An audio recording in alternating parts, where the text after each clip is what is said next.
اعوذ باللہ من الشیطان الرجیم بسم اللہ الرحمن الرحیم توکلت علی الحی الذی لا یموت افوض امری الی اللہ ان اللہ بصیر بالعباد وما توفیقی الا باللہ۔ بحث جو ہے میرے عزیزو مبادی و نحو میں سوال نمبر ہمارے 37 میں تھی۔ سوال نمبر 37 کی کچھ چیزیں پڑھی تھیں اور باقی فوائد میں بحث ہے کہ 3 اس کے اندر فوائد کے اندر پوائنٹ اور نقطے بیان کیے گئے ہیں، اس کو میں نے آج آپ کی خدمت میں پڑھنا ہے اور عرض کرنا چاہتا ہوں۔ لیکن اس سے پہلے یہ بات عرض کروں کہ ایک چھوٹا سا کتابچہ کسی نے مولا علی کی حدیثوں کا جمع کیا اور پھر کسی ایک بھائی نے اس کا ترجمہ کیا ہے۔ بڑی پیاری پیاری حدیثیں ہیں۔ میری خواہش ہے کہ میں اس سے کوئی حدیث وغیرہ آپ کی خدمت میں پڑھ دیا کروں گا تاکہ جو ہے نا مطلب ہے نورانیت وغیرہ دلوں کے اوپر آتی رہے، ٹھیک ہے۔ اور بڑی مفید حدیثیں ہیں جن میں سے میں بہت زیادہ ٹائم بھی نہیں لوں گا۔ ایک چھوٹی سی حدیث کا ٹکڑا پڑھ رہا ہوں۔ وہ کیا ہے؟ مولا علی علیہ السلام فرماتے ہیں بسم اللہ الرحمن الرحیم کفا آذاکا، معنی کیا ہے کہ کسی کو تکلیف نہ دیجیے۔ کفا آذاکا، کسی کو تکلیف نہ دیجیے۔ بس اتنا ہی مختصر چھوٹا سا جملہ کہ مولا نے فرمایا ہے کہ کسی کو تکلیف نہ دو، نہ دیجیے۔ جی آقا جان، بحث ہماری سوال نمبر 37 میں یہ تھی کہ مصدر کیسے مختص ہوتی ہے، ظرف کیسے مختص ہوتا ہے۔ مصدر مختص ہوتی ہے وصف کے ذریعے سے، نوع کو بیان کرنے کے ذریعے سے، تحدید کے ذریعے سے، عدد کو بیان کرنے کے ذریعے سے، اور ظرف مختص ہوتا ہے وصف کے ذریعے سے، اضافت کے ذریعے سے اور علمیت کے ذریعے سے۔ یہ بحث ہماری کل بیان ہوئی ہے کہ مصدر کیسے مختص ہوتی ہے۔ 3 چیزیں تھیں، وصف، نوع کا بیان اور عدد کی تحدید سے، اور ظرف مختص ہوتا ہے وہ بھی 3 چیزیں تھیں، وصف، اضافت اور کیا تھی آقا جان؟ علمیت کے ذریعے سے، ٹھیک ہے۔ آج جو ہماری بحث ہے وہ یہاں سے شروع ہو رہی ہے۔ فوائد ینوب عن الفاعل المجرور بالحرف، فرماتے ہیں کہ جو اسم جو مجرور بالحرف ہے وہ بھی نائب فاعل بنتا ہے۔ اسم جو مجرور بالحرف ہے وہ نائب فاعل بنتا ہے۔ اس بحث کو بہتر سمجھنے کے لیے آپ صرف سادہ میں رجوع کریں جہاں بحث ہے فعل لازم مجہول کی۔ وہاں فعل لازم مجہول میں میرے عزیزو کیا بیان ہوا تھا کہ جو فعل لازم ہوتا ہے، ٹھیک ہے، اس کو ہم پہلے نمبر پہ بتایا کہ مجہول نہیں کر سکتے، کیونکہ مجہول کرنے کے لیے اس فعل کا مفعول ہونا چاہیے کہ جب فاعل چلا جائے تو وہ جو مفعول ہے وہ آ کر کیا بن جائے گا جان؟ نائب فاعل بن جائے۔ فعل لازم کا تو مطلب ہے مفعول ہوتا ہی کوئی نہیں ہے۔ پہلے یہ بتایا تھا کہ فعل لازم مجہول ہم کیسے کریں گے جب کہ اس کا مفعول ہی کوئی نہیں ہوتا۔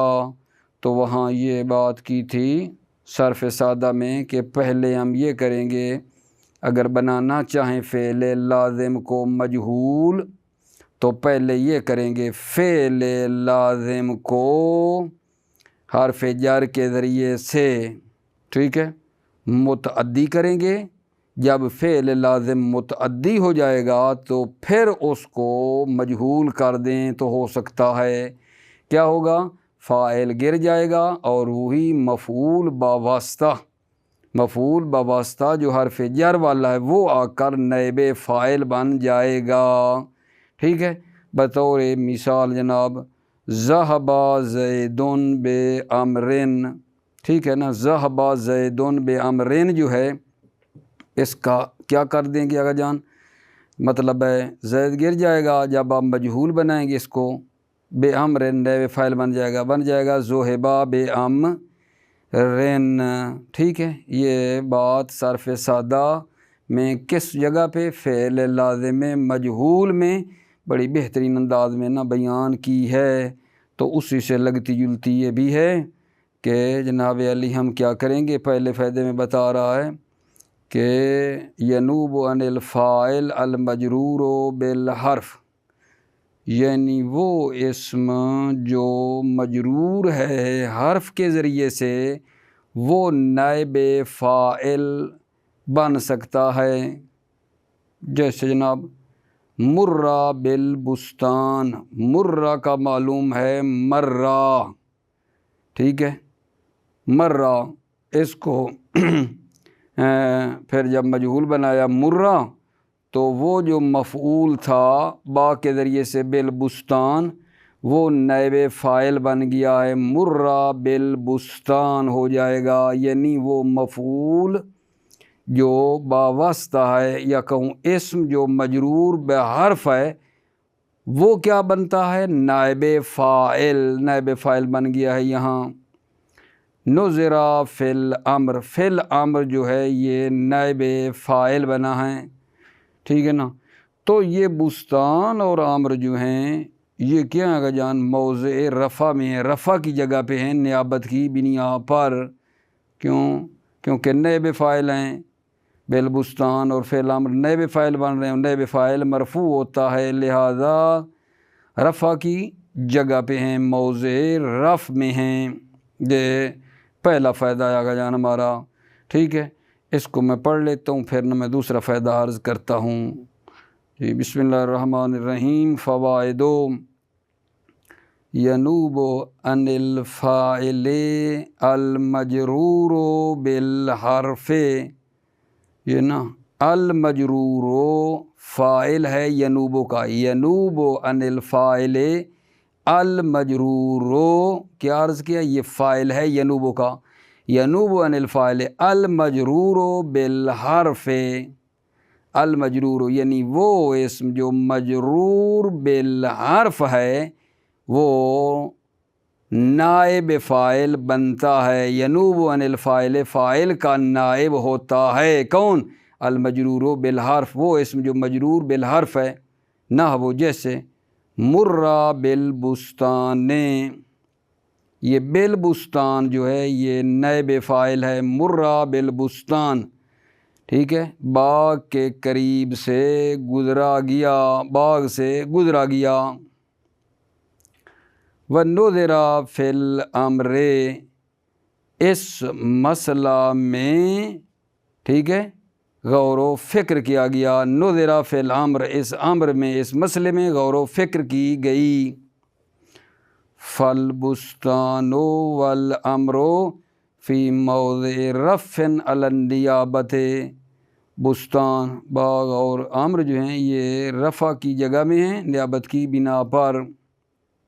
پہلا فائدہ تھا جی۔ دوسرا فائدہ کا جان کیا ہے؟ جب یہی مفعول باواسطہ یعنی یہی مجرور جو بالحرف ہے مجرور، یا بالفاظ دیگر کہوں یہی جس کی بات ہو رہی ہے مفعول باواسطہ یا مجرور بالحرف، جب ہو مؤنث، جب مؤنث ہو تو اس کا جو فعل ہے اس کے ساتھ علامت تانیث کو ملحق نہیں کیا جاتا۔ توجہ فرمائی نا، جب یہی مفعول باواسطہ یعنی جو نائب فاعل بن رہا ہے جب مؤنث ہو تو اس کے فعل کے ساتھ علامت تانیث کو ملحق نہیں کیا جاتا، ٹھیک ہے نا۔ مثلاً جی کیا؟ مثلاً کہتے ہیں مرہ بہندن، مرہ، ٹھیک ہے، فعل لازم ہے، ٹھیک ہے، مجہول ہے، تو یہ جو بہندن ہے یہ مراد ہے مجرور مفعول باواسطہ، یہ ہے بہندن۔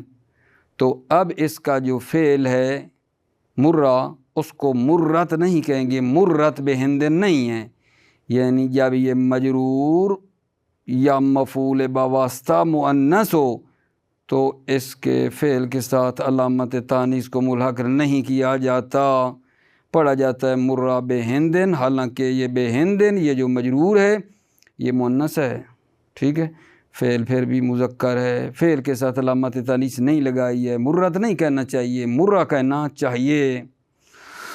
ساتھ اس کے ایک نقطہ یہ بھی ہے کہ یہی مجرور یا بالفاظ دیگر کہوں یہی مفعول باواسطہ جو ہے اس کو اپنے فعل پر مقدم کرنا جائز ہے اور نیابت بھی باقی رہتی ہے۔ یہی مجرور جو ہوا ہے حرف کے ذریعے سے اس کو اپنے فعل پر مقدم کرنا جائز ہے۔ اچھا جائز ہے، اور پھر وہ جو نیابت تھی نائب فاعل والنے والی وہ بھی باقی رہتی ہے۔ جیسے مثلا دیکھو بے ہندن مرہ، ٹھیک ہے، یہ ہندن جو نائب فاعل تھا اور مرہ کے بعد تھی ہندن، اب یہی ہند کو پہلے لے کر آ گئے بے ہندن مرہ، اب بھی یہ نائب فاعل ہے، یعنی یہاں یہ بات جائز ہے میرا آقا جان کہ یہ مجرور جو ہے اس کو فعل پر مقدم کرنا جائز ہے اور وہ جو نیابت ہے وہ بھی باقی رہتی ہے۔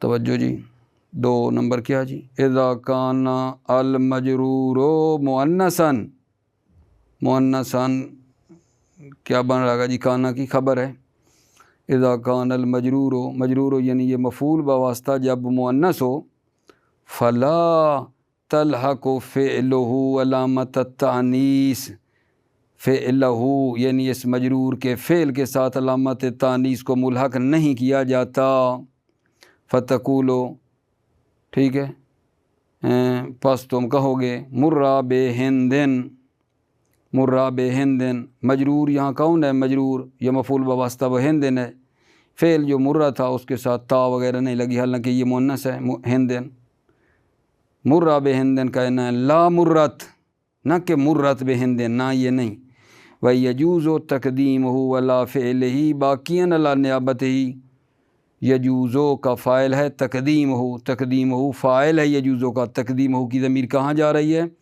یہی مجرور کو علی فعلہ، فعلہ کی ضمیر بھی جا رہی ہے مجرور کی طرف، مجرور کو مجرور کے فعل پر مقدم کرنا جائز ہے، باقیاً علی نیابتہ، حالانکہ وہ اپنی نیابت پر بھی باقی ہے، وہ مجرور اپنی نیابت پر بھی باقی ہے، فتقولو، بس تم کہو گے بے ہندن مرہ۔ اب یہاں توجہ فرما رہے ہیں، یہ جو مجرور بے ہندن ہے اس کو اپنے فعل مرہ پر مقدم کیا ہے اور نیابت بھی باقی، اب بھی ہندن نائب فاعل ہی ہے مرہ کا، ٹھیک ہے۔ تیسرا جناب علی جو فائدہ ہے وہ یہ ہے کہ مجرور بالحرف، مجرور بالحرف کی شرط ہے تاکہ نائب فاعل بننے کی صلاحیت رکھے، یہ مجرور بالحرف کی شرط ہے نائب فاعل واقع ہونے کے لیے، کیا گا جان، کہ وہ مجرور حرف تعلیل کے ذریعے سے نہ ہو، یہ مجرور بالحرف جو نائب فاعل نہیں بننا اس کی بات کر رہا ہوں، یعنی یہ مجرور بالحرف جو نائب فاعل بننا ہے اس کی شرط ہے کہ یہ جو مجرور ہوا ہے اور پیچھے حرف جر نے اس کو جر دی ہے، یہ مجرور حرف تعلیل کے ذریعے نہ ہو، مجرور بالحرف کی شرط ہے کہ یہ حرف تعلیل کے ذریعے مجرور نہ ہوا ہو، ٹھیک ہے نا، ہاں یہ اس کی شرط ہے، ٹھیک ہے۔ مثلا جب کہیں گے یخاف من بعث کا، ٹھیک ہے، تو اب یہ جو مجرور ہے حرف کے ذریعے میں بعث کا، ٹھیک ہے، یہ اب نائب فاعل نہیں بنے گا، نائب فاعل کون ہوگی اب یہاں، کیونکہ یہ کیا ہے جان، حرف تعلیل ہے، لہذا نائب فاعل جو ہوگا وہ ضمیر ہوگی جو مستتر ہوگی یخافو میں، اور پلٹے گی مصدر یعنی خوف کی طرف، ٹھیک ہے۔ دیکھو غور فرما، نمبر 3 جو فائدہ کیا، یشترط فی المجرور بالحرف حتی یصلح للنیابت ان لا یکون مجرورا بحرف التعلیل. یہ ان لا یکون جو ہے ان ہے یہ یشترطو کا کیا بن جائے گا تحویل میں جا کر نائب فاعل. یشترطو فعل مجرور بالحرف شرط ہے مجرور بالحرف حتی یصلح للنیابہ حتیٰ کہ وہ نیابت کی صلاحیت پیدا کرے. کیا شرط ہے؟ ان لا یکون مجرورا بحرف تعلیل کہ وہ مجرور حرف تعلیل کے ذریعے نہ ہو. وہ مجرور حرف تعلیل کے ذریعے سے نہ ہو. عرض کیا ہے کہ ان لا یکون یشترطو کا نائب فاعل بنے گا حرف تعلیل کے ذریعے سے مجرور نہ ہو.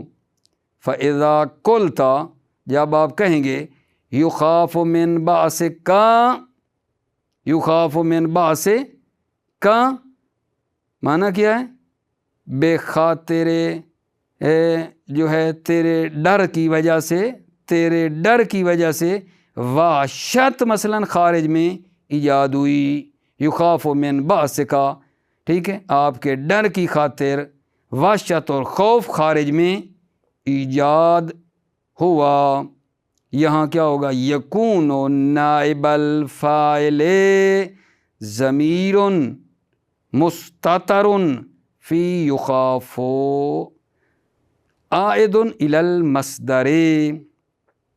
یہ نائب الفاعل کیا بن رہا گا جان یکونوں کی خبر ہے خبر مقدم. ضمیرون یکونوں کا اسم ہے مستترون اس کی صفت ہے. ٹھیک ہے یکون نائب الفاعل ضمیر مستتر یخاف من بعث کا میں نائب فاعل کیا ہے ضمیر مستتر ہے کس میں فی یخافو میں عائدون جو پلٹتی ہے الی المصدر مصدر کی طرف. یخافو کی مصدر کیا ہے خوف اس کی طرف پلٹتی ہے. ٹھیک ہے تو یہ سوال نمبر 37 ہمارا تمام ہوا ہے. ٹھیک ہے رابطے کی سمجھ آ گئی کہ سوال نمبر 37 جب شروع کیا ہے تو فوائد میں ہماری بحث تھی اور اس کے اندر یہ 3 چیزیں بیان ہوئی ہیں. فوائد کے اندر پہلا فائدہ یہ تھا کہ وہ اسم جو مجرور بالحرف ہے وہ نائب فاعل بن سکتا ہے. مجرور بالحرف یعنی وہ اسم جو مجرور ہے حرف جر کے ذریعے سے وہ بھی نائب فاعل بنتا ہے. اور اسی بات کو سمجھنے کے لیے میں نے کہا ہے صرف سادہ فعل لازم مجہول کی طرف رجوع کریں بڑا مزہ آ جائے گا. ٹھیک ہے اور دوسرا فائدے میں اس کے اندر ہم نے یہ بیان کیا ہے کہ یہی جو مجرور ہے حرف کے ذریعے سے اگر ہو یہ مؤنث ہو لیکن فعل کے ساتھ علامت تانیث لگنی نہیں ہے. ملحق علامت تانیث فعل کے ساتھ نہیں لگے گی. اس کی مثال وغیرہ بھی دی. ٹھیک ہے اور تیسری جو ہے فائدہ اس کے اندر یہ بیان ہوا ہے کہ یہ جو مجرور بالحرف ہے ٹھیک ہے اس کی شرط ہے کہ وہ مجرور حرف تعلیل کے ذریعے سے نہ ہو. ٹھیک ہے پہلے بھی خلاصہ مطلب بھی بیان کیا اور پھر تھوڑا عرض کر دیا کہ اس کے اندر یہ بیان ہو رہا ہے. موفق رہو میرا آقا جان. اب اگلا مطلب شروع کرتا ہوں آپ کی خدمت میں. وہ کیا آقا جان یہ ابھی ہماری بحث شروع ہونے لگی ہے المبتدا والخبر. مبتدا اور خبر کے بارے میں ہے اور اس کا سوال نمبر 38 یہ ہے ما هو المبتدا والخبر. بڑی جناب آپ کو یہ مطالب یاد ہوں گے یقیناً.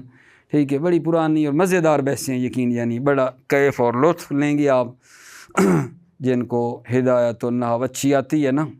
ٹھیک ہے نا اور عوام علم میں بھی کام کیا ہے تو الحمدللہ یہاں مزے میں ہے وہ. ٹھیک ہے کہ مبتدا اور خبر کیا ہوتی ہے جی. سوال ہے مبتدا اور خبر کیا ہے تو وہی پرانی باتیں آگا جان کوئی نئی بات ہے. مبتدا کیا ہوتی ہے؟ مبتدا وہ ایک اسم مرفوع ہے جو عوامل لفظیہ سے خالی ہوتا ہے. مبتدا کی تعریف مبتدا وہ ایک اسم مرفوع ہوتا ہے جو عوامل لفظیہ سے خالی ہوتا ہے. مبتدا ہوتا کس کے لیے؟ اسناد اسناد کے لیے. مبتدا کس کے لیے آتا ہے؟ اسناد کے لیے آتا ہے. دوبارہ عرض کروں مبتدا کیا ہوتا ہے جی؟ مبتدا وہ ایک اسم مرفوع ہے جو عوامل لفظیہ سے خالی ہوتا ہے اسناد کے لیے ہوتا ہے. خبر کیا ہے؟ سوال خبر کیا ہے؟ خبر وہ ہے جس کی نسبت مبتدا کی طرف دی گئی ہو اور وہ مبتدا کے معنی کو مکمل کرے۔ خبر وہ ہے جس کی نسبت، ٹھیک ہے نا، خبر وہ چیز ہے جس کی نسبت مبتدا کی طرف دی جائے، ٹھیک، اور وہ مبتدا کے معنی کو کیا کرے آقا جان؟ مکمل کرے۔ یہ بات بھلا کیوں نہیں کہی کہ خبر وہ اسم ہے؟ کیوں نہیں کہی؟ ٹھیک ہے، اس لیے نہیں کہی نا کہ ممکن ہے وہ خبر کیا ہوگا جان؟ فعل ہو۔ خبر فعل بھی تو ہو سکتی ہے، ٹھیک ہے، ادھر تو کہا نا مبتدا وہ اسم ہے، مرفوع ہے جو عوامل لفظی سے خالی ہوتا ہے۔ خبر میں یہ بات نہیں کی، وجہ یہ ہے کہ خبر فعل بھی ہو سکتی ہے۔ خبر وہ ہے، خبر وہ چیز ہے جس کی نسبت مبتدا کی طرف دی گئی ہو اور وہ مبتدا کے معنی کو مکمل کرے، ٹھیک ہے۔ یہ جناب اس کی تعریف ہے۔ اب ایک مثال آپ کی خدمت میں پیش کر دیتا ہوں جی۔ نحو العلم، العلم مفیدون، میرا آقا جان العلم مفیدون۔ یہاں بات بڑی مزے والی ہے، دیکھو العلم مفیدون مبتدا کیا ہے جی، العلم مبتدا، مفیدون اس کی خبر ہے، ٹھیک ہے۔ تو مبتدا کی تعریف ہم نے کی ہے نا کہ اس میں مرفوع ہے جو عوامل لفظیہ سے خالی ہوتا ہے۔ العلم کے پیچھے کوئی عوامل لفظیہ ہیں، عوامل لفظیہ سے مراد ہوئی ہیں جو عوامل میں آپ نے پڑھے ہیں نا جناب علی، 98 عوامل ہیں، ٹھیک ہے، 7 عوامل قیاسی تھے اور 91 عوامل سماعی تھے، ٹھیک ہے۔ وہ عوامل جو پڑھے ہیں، حروف مشبہ بالفعل ہے، ٹھیک ہے، افعال ناقصہ ہیں، ما ولا مشبتان باللیسا ہیں، یہ وہ بڑے جناب علی جو عوامل پڑھے ہیں 98، تو ان کی طرف اشارہ ہے، یعنی عوامل لفظیہ سے خالی ہے۔ العلم کے پیچھے کوئی عامل ہے نہیں ہے، یہ العلم مبتدا ہے، ٹھیک ہے، مفیدون اس کی خبر ہے، اور اس مفیدون کی نسبت دی گئی ہے علم کی طرف۔ خبر وہ ہے نا جس کی نسبت مبتدا کی طرف دی گئی ہے، مفید کی نسبت علم کی طرف دی گئی ہے، اور یہ مبتدا کے معنی کو مکمل بھی کر رہی ہے۔ مفید ہوگا تو علم کا معنی مکمل ہوگا کہ العلم مفیدون، علم کیا ہے؟ وہ مفید ہے، ٹھیک ہے۔ کیا کیا جی؟ مبتدا کی تعریف کی ہے، خبر کی تعریف کی ہے، ٹھیک ہے۔ فوائد کے اندر نا ایک نقطہ ہے بڑا عظیم الشان، وہ یہ ہے کہ یہ جو ہم نے کہا ہے مبتدا وہ ہوتا ہے، وہ اسم ہے جو مرفوع ہوتا ہے، عوامل لفظیہ سے خالی ہوتا ہے۔ مبتدا وہ اسم مرفوع ہے جو عوامل لفظیہ سے خالی ہوتا ہے۔ توجہ آقا جان، اس عوامل لفظیہ سے مراد یہ ہے وہ عوامل ہیں جو غیر زیدہ ہوں، اس سے خالی ہوتا ہے۔ نقطہ دے رہا ہے فوائد میں پہلا کہ یہ جو کہا ہے نا مبتدا عوامل لفظیہ سے خالی ہوتا ہے، وہ کون سے عوامل ہیں؟ وہ عوامل ہیں جو غیر زیدہ ہوں۔ کیا مطلب؟ یعنی عوامل زیدہ جو ہے نا وہ مبتدا کے اوپر داخل ہو سکتے ہیں۔ یہ جو کہا ہے مبتدا عوامل لفظیہ سے خالی ہوتا ہے، عوامل لفظیہ سے مراد عوامل غیر زیدہ ہیں، یعنی عوامل زیدہ مبتدا کے اوپر داخل ہو سکتے ہیں۔ جب وہ عوامل زیدہ مبتدا پر داخل ہوں گے، ٹھیک ہے، تو پھر وہ جو مبتدا ہوگا جو ہے وہ لفظی طور پر مجرور ہوگا، ہو سکتا ہے، اور محلی طور پر مرفوع ہو، جیسے جناب حل من عالم فی المدینہ، یہ عالم جو ہے نا یہ مبتدا فی المدینہ خبر ہے، تو بھائی آپ کہہ سکتے ہیں یہ مبتدا تو مرفوع ہوتا ہے، یہ عالم کے پیچھے تو من لگا ہوا، یہ من زیدہ ہے۔ مبتدا پر عوامل لفظیہ جو زیدہ ہوں داخل ہو سکتے ہیں، ٹھیک ہے۔ یہ بڑا مہم پوائنٹ ہے، مہم ہے۔ پیچھے کہا کہ عوامل لفظیہ سے خالی ہو، ادھر کہہ رہے ہیں کہ جی ہو، تو وہ جس سے خالی ہونا ضروری ہے وہ عوامل غیر زیدہ ہیں، اور جو مبتدا پر داخل ہو جائیں ہو سکتے ہیں، ٹھیک ہے، واجب نہیں ہے، لیکن اگر کہیں ہوں تو وہ عوامل زیدہ ہیں، ہو سکتے ہیں۔ دوسری مثال جی، رب رجل وذی احرز بادب مقاما علیہ، یہاں میرا کا جان دیکھو نا، یہ رجلین جو ہے، رجلین یہ ربا نے اس کو جر دی ہے، اور یہ رب رجلین مبتدا ہے، حالانکہ رجلین لفظی طور پہ مجرور ہے، لیکن یہ ربا زیدہ ہے، مبتدا پر داخل ہو سکتا ہے۔ وزی ربا کی صفت ہے، احرزا بے ادب ہی، احرزا اس کی خبر ہے۔ ٹھیک ہو گئی بات۔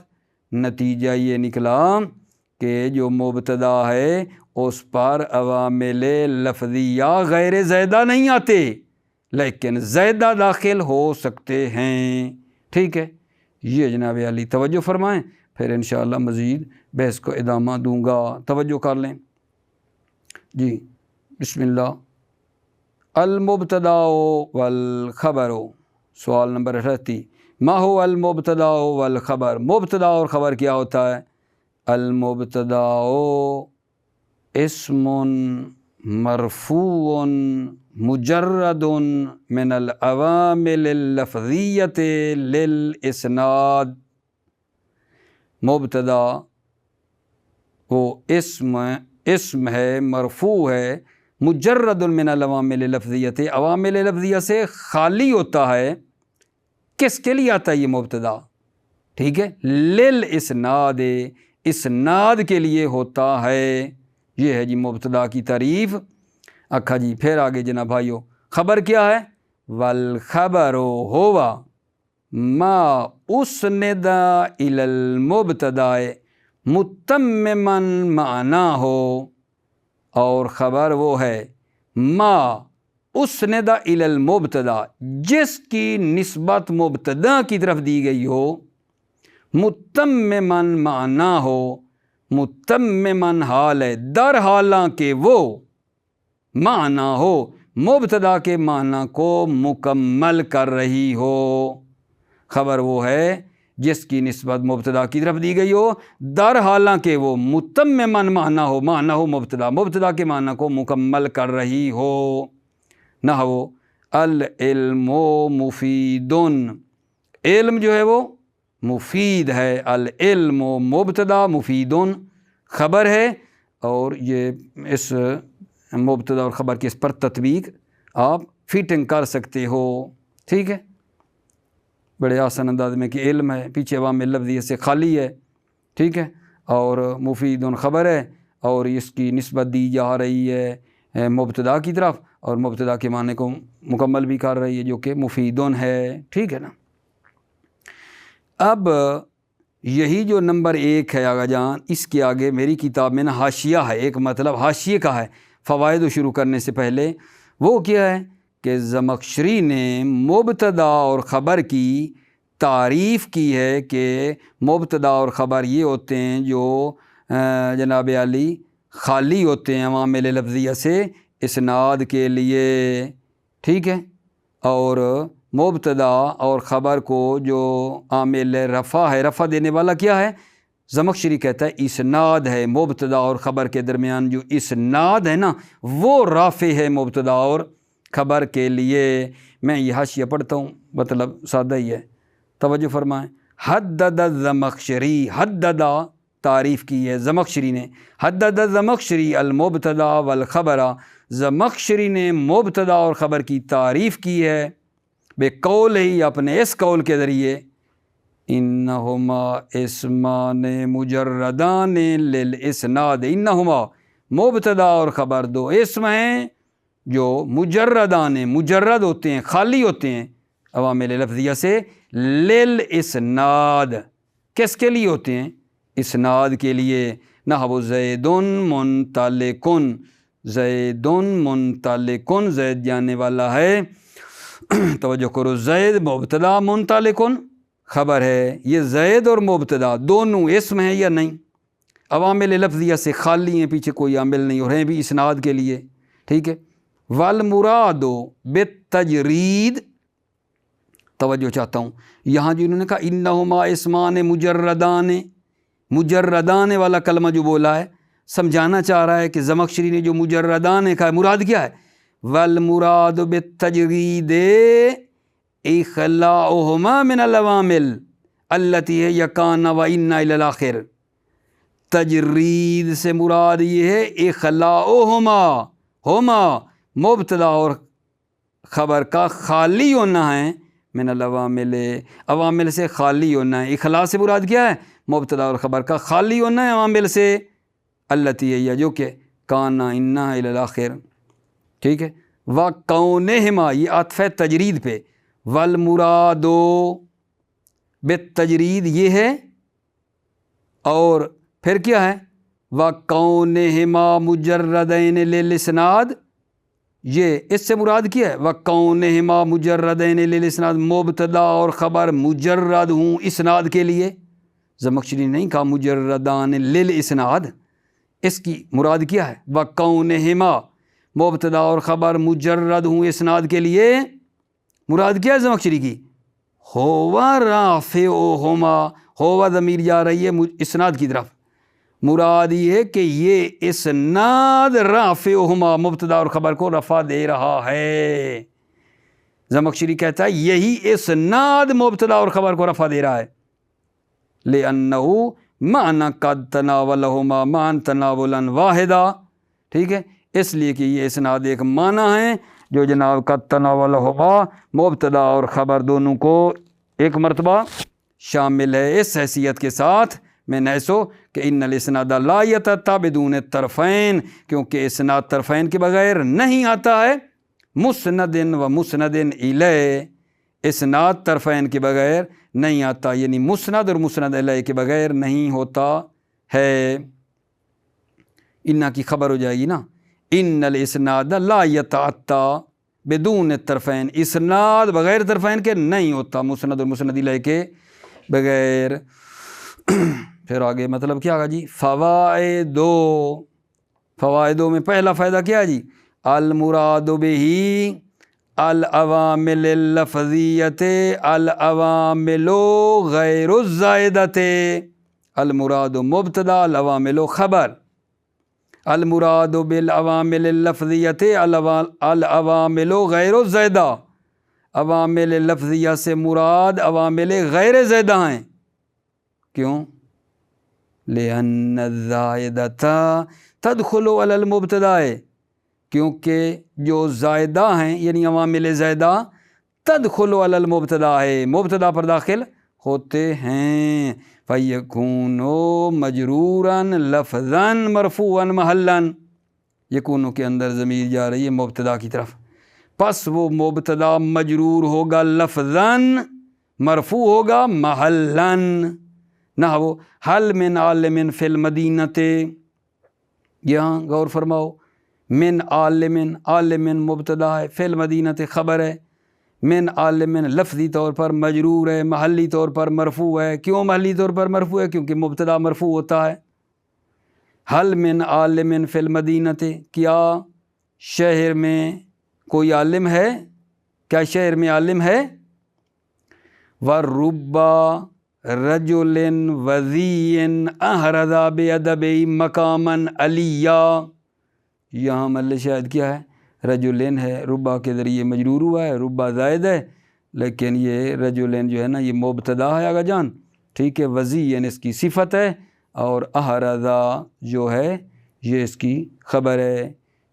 رب رجل وزین احرزا بِأَدَبِهِ مقاما علیٰ، چہ بسا آدم پست، وزی یعنی پست، یعنی وہ جس کی کوئی موقعیت اجتماعی نہیں ہے، کوئی اس کی مطلب ہے کوئی مقام نہیں ہے، احرزا بِأَدَبِهِ مقاما علیٰ، اپنے ادب کی وجہ سے مقام عالی حاصل کر لیتا ہے، ٹھیک ہے، چہ بسا آدم پست اپنے ادب کی وجہ سے مقام عالی حاصل کر لیتا ہے۔ ادب ایک چیز ہے آقا جان، ادب ہے جو کیا کہوں آقا جان، اللہ کے خزانے اور اللہ کی رحمت کے خزانے کی کھولنے کی چابی کا نام میں ایک لفظ میں یہ کہہ دوں کہ وہ ادب ہی ہے، ادب ہی ہے جو انسان کو کمال تک لے جاتا ہے، ادب ہی ہے جس سے اللہ کی رحمتیں نازل ہوتی ہیں، لیکن جو بے ادب ہو وہ آقا جان کسی کام کا نہیں ہے،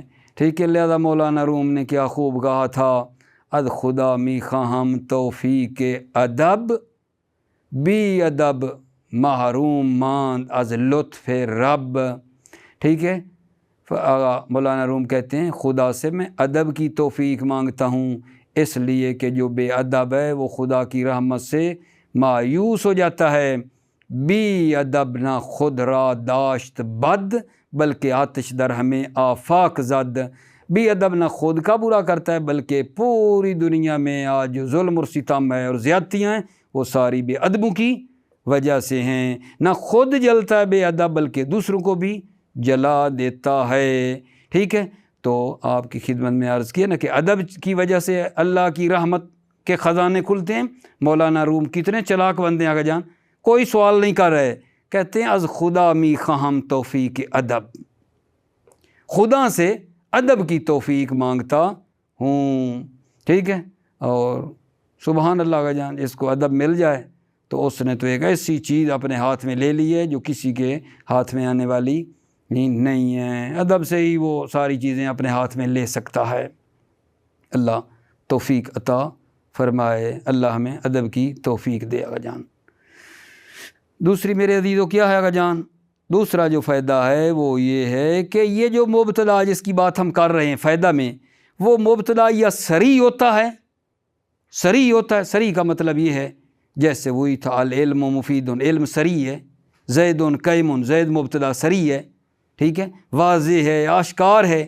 یا مبتدا صریح ہوتا ہے یا مؤول بصریح ہوتا ہے، یعنی صریح کی طرف پلٹایا جا سکتا ہے، ٹھیک ہے، صریح کی طرف پلٹایا جا سکتا ہے۔ جیسے جی ان تصوموا خیر لکم، میرے عزیزو، اب ان تصوموا مبتدا ہے، ٹھیک ہے، خیر اس کی خبر ہے، لیکن ان تصوموا مبتدا صریح تو نہیں ہے نا۔ ان تصوموا کو تعویل مصدر میں لے جائے گا اور پھر جا کر بن جانا ہے مبتدا، اور تعویل میں لے جانے کا طریقہ یہ ہے فعل کی مصدر کو لے لیں، فاعل کی طرح مضاف کر دیں۔ بنانے کا طریقہ دے رہا ہوں، مؤول بصریح کہ طریقہ کیا ہے، فعل کی مصدر کو لے کر فاعل کی طرف مضاف کر دیں، اضافت کر دیں۔ ان تصوموا خیر لکم بن جائے گا صیامکم خیر لکم، ٹھیک ہے۔ یہ دوسرا فائدہ ہے آگا جان۔ جی بسم اللہ، اس کو پڑھ کر پھر تیسرا عرض کرتا ہوں۔ المبتدا یکون صریحا کما رأیت، مبتدا صریح ہوتا ہے جیسے آپ نے دیکھا، مثلا زید العلم مفید میں علم ہے، زید قیم میں زید ہے، بڑا واضح ہے مبتدا۔ ومؤولا بالصریح، مؤولا عطف ہے کس پر؟ صریح پر۔ المبتدا یکون صریحا ومؤولا بالصریح، مبتدا صریح ہوتا ہے جیسا آپ نے دیکھا، ومؤولا بالصریح، اور مؤول بالصریح ہوتا ہے، صریح کی طرف پلٹایا جاتا ہے اسے مبتدا کو۔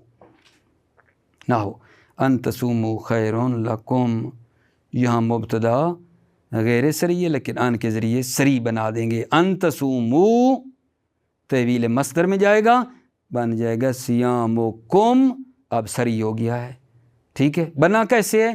تصوم و فعل کی مصدر لی صیام اور فاعل کی طرف مضاف کیا ہے، بن گیا صیامکم خیر لکم، تمہارا روزہ رکھنا تمہارے لیے بہتر ہے، ٹھیک ہے۔ اور تیسرا فائدہ آگا جان یہ ہے کہ یہ جو مبتدا ہے، یہ جو مبتدا ہے، یہ جناب علی کہاں آتا ہے آگا جان؟ جملہ ابتدائیہ کے شروع میں آتا ہے میرے عزیزو۔ وضاحت میں کتاب سے کروں گا، خالی یہ سنیں، ٹائم زیادہ آپ کا لے لیا ہے۔ مبتدا کہاں آتا ہے جی؟ مبتدا کی کیا نشانی ہے، کہاں کہاں آ رہا ہوگا؟ بڑی اچھی بات کر گئے ہیں جی۔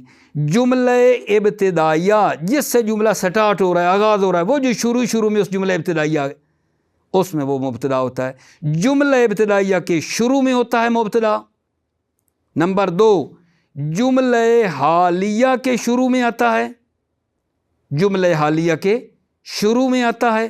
جملہ نعتیہ کے شروع میں آتا ہے مبتدا، جملہ خبریہ کے شروع میں آتا ہے، اور موصول کے صلہ کے شروع میں آتا ہے۔ یہ تقریباً 5 موارد اس نے مبادی والے نے بتائے ہیں کہ مبتدا کہاں کہاں آ رہا ہوگا۔ مبتدا جملہ ابتدائیہ کے شروع میں آتا ہے، جملہ حالیہ کے شروع میں آتا ہے، جملہ نعتیہ کے شروع میں، جملہ خبریہ کے شروع میں، اور موصول کے صلہ کے شروع میں آتا ہے۔ توجہ فرمائیے۔ تیسرا جی المبتدا یکون فی اول الجملۃ الابتدائیہ، مبتدا جو ہے جملہ ابتدائیہ کے شروع میں ہوتا ہے۔ نحو دیکھو آگا جان، القناۃ غنا، قناعت ٹھیک ہے، ثروت مندی ہے، قناعت ثروت مندی ہے، یہ جملہ ابتدائیہ ہے یا نہیں؟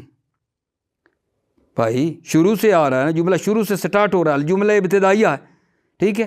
القناعت مبتدا، غنا، القناعت غنا، یہ کیا ہے؟ غنا خبر ہے، قناعت ثروت مندی ہے، کلیئر ہو گئی بات۔ دوسرا کا جان والجملۃ الحالیۃ، اس کا عطف ہے کس پر؟